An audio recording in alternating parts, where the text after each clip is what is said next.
இந்தியாவுக்கு எதிரான ஒருநாள் போட்டியில் நியூசிலாந்து அணிக்காக களமிறங்கிய தமிழ்நாட்டை பூர்வீகமாக கொண்ட பந்து வீச்சாளர் குறித்து விவரிக்கிறது இந்த செய்தி தொகுப்பு.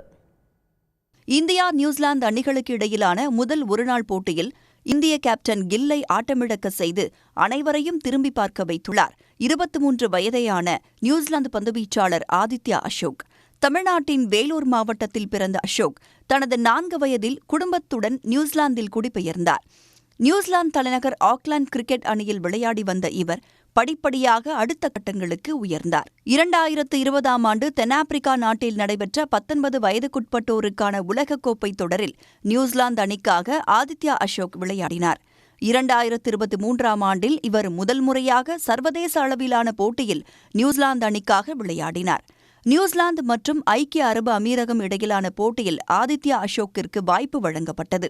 அதே ஆண்டில் வங்கதேச அணிக்கு எதிராக நியூசிலாந்து மண்ணில் 2 ஒருநாள் போட்டிகளில் விளையாடினார். இந்த நிலையில் சுமார் 2 ஆண்டுகளுக்கு பின்பு இந்தியாவிற்கு எதிரான வதோதரா ஒருநாள் போட்டியில் ஆதித்யா அசோக் களமிறக்கப்பட்டார். நியூசிலாந்து அணிக்காக 3 ஒருநாள் போட்டிகள் மற்றும் 1 T20 போட்டியில் விளையாடியுள்ள இவர் இதுவரை 3 விக்கெட்டுகளை வீழ்த்தியுள்ளார்.